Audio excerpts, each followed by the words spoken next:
Ciao, sono Luca del blog Fuori dal Comune. Oggi siamo qua con Umberto Marin, presidente dell'associazione Time for Africa. Umberto, di preciso, chi siete e cosa fate con la vostra associazione? Dunque, chi siamo? Siamo ovviamente un'associazione di volontariato come molte altre che operano anche qui a Gemona. Noi siamo nati a Udine, ma siamo anche iscritti qui al registro del volontariato di Gemona, soprattutto perché Gemona del Friuli è il nostro partner nel progetto di sviluppo, diciamo così, contro l'emarginazione sociale americana in Sudafrica.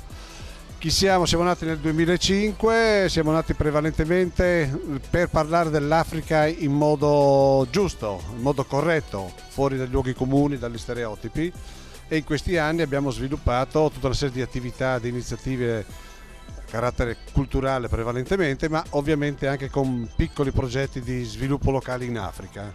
Puntiamo soprattutto a promuovere economie di villaggio, piccole economie di villaggio.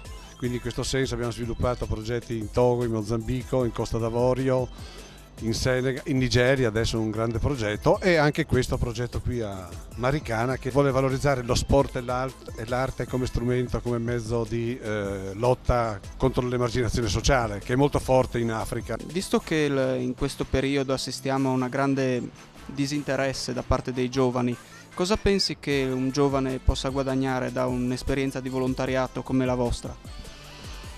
Ma io credo che i giovani di per sé siano curiosi, poi ovviamente sono anche disponibili, io credo, a mettere a disposizione un po' del loro tempo. Abbiamo anche qui l'occasione a Gemona di dare la possibilità a 3-4 giovani di portarli in Sudafrica a seguire per un mese questo progetto.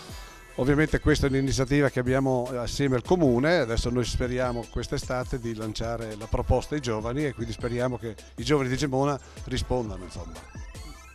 Speriamo anche noi in una grande partecipazione. Grazie a tutti voi per la vostra attenzione e da Gemona è tutto.